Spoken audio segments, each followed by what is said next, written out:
Bonjour à tous, ravi de vous retrouver sur ce nouvel épisode de création de pièces pour échiquier. Aujourd'hui, on va se concentrer sur la création du fou.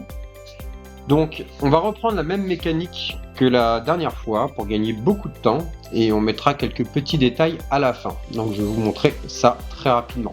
Donc, j'ai repris une image dans Fou, je l'ai intégrée dans Blender tel que vous avez pu le voir. Et donc maintenant, on s'assure que l'image soit un petit peu en arrière. Et quand on va cliquer sur le moins X, le moins Y, pardon, on va se mettre en vue orthographique pour être bien en face, éviter d'avoir des vues de perspective, hein, comme ce qu'on avait pu un peu échanger la dernière fois. Donc on va rajouter avec Shift A un mesh, donc Add Single Vertice. Et donc là, on va aller faire X comme ça. On peut même le décaler un petit peu, j'ai X, j'aime bien laisser un petit peu de place. Et ensuite, on va faire de l'extrusion de cette manière. Voilà, toujours sans pour autant avoir beaucoup de détails, essayer de suivre quand même la courbe de l'objet. Alors là, je fais une extrusion hop, sur l'axe Z pour bien marquer la courbure. Et ensuite, on va aller. Voilà. Alors, vous voyez, là, c'est pas très bien fait. Donc, ce qu'on peut faire, c'est prendre ces différents vertices, appuyer sur N.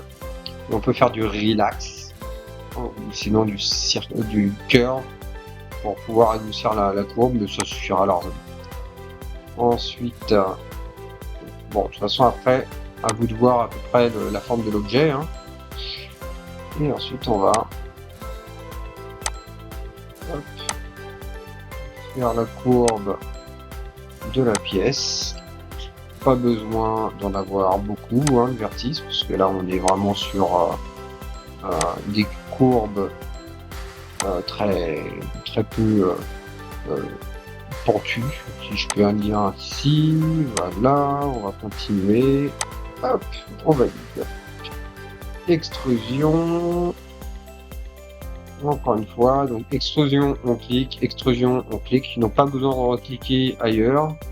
On garde la sélection, hein, ce qu'on le voit, hein, le petit trait vert. Ensuite, on va finaliser ici. Voilà. On va finaliser de cette manière.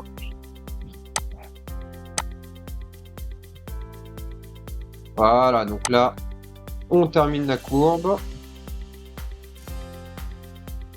Et ici, on va mettre ça de cette manière. On va faire le petit rond.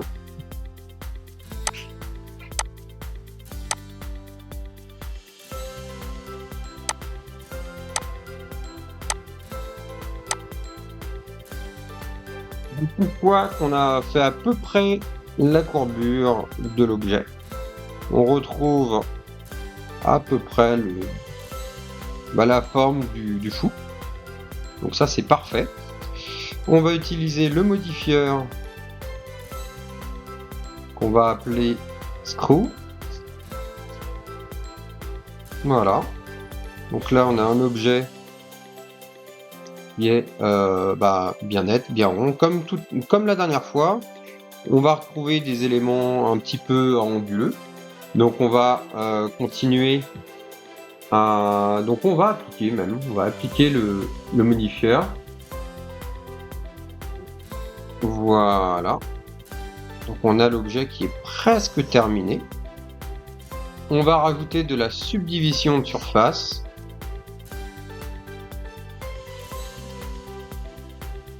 Histoire d'avoir quelque chose de propre. On va même retirer l'objet derrière, on n'a plus trop besoin. Voilà, ça doit être celui-là. Non, c'est l'autre, c'est celui-là. Voilà, donc hop, on se met solide, on voit bien. Voilà, donc on a l'objet qui est bien propre. Alors, propre, mais comme on peut le constater, c'est pas droit.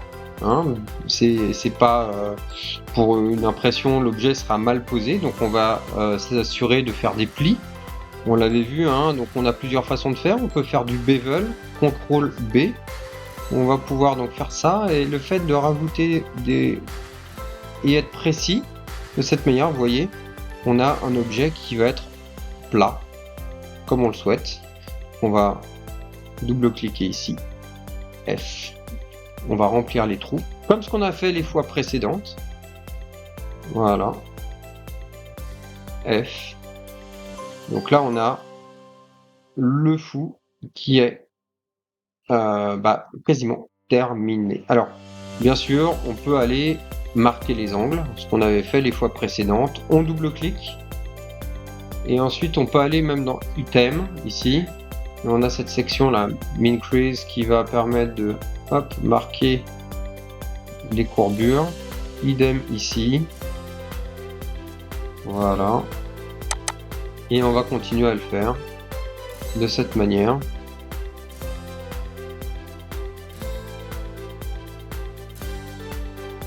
Voilà, alors vous voyez, on voit pas forcément tous les détails, donc là j'ai désactivé le modifieur.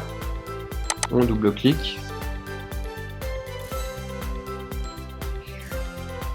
Voilà, on le met ici aussi.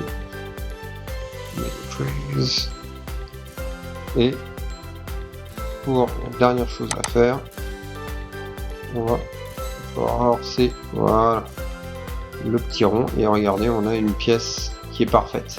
Alors je dirais que c'est presque terminé. Ce qui nous manquerait presque, c'est l'encoche qu'on retrouve très régulièrement au niveau d'un fou. Donc on va le faire. On va faire du booléen. Donc Shift A, on va faire un cube. On va mettre le cube de cette manière. On va ensuite faire du SX pour faire l'encoche, hein, on va utiliser. On va aussi l'étendre en annulant le X, comme ça. Voilà, donc on va faire G pour le déplacer. On va orienter, faire donc R pour faire de la rotation, hein, comme on peut le voir. Et ce qu'on va faire, c'est qu'on va le positionner. Vous voyez, un peu comme la bouche qu'on retrouve pour une pièce d'échiquier traditionnelle. Donc on va faire ça. Ce qu'on va même faire, c'est, vous voyez, ce point là, ce que j'aimerais, c'est le mettre au même niveau. Donc on va faire Alt Z. Donc Alt Z, on va mettre de la transparence. D'accord. Et l'intérêt de la transparence, c'est quand je reclique sur Y là et que je sélectionne uniquement, comme vous pouvez le voir, les vertices qui vont bien. Donc ensuite, on va faire G. Voilà, de cette manière. Donc voilà, on retrouve un angle correct. Alors on a normalement une commande qui permet de, quand on fait GG, il faudrait que je la retrouve, qui permet de suivre la ligne, hein, comme vous pouvez voir.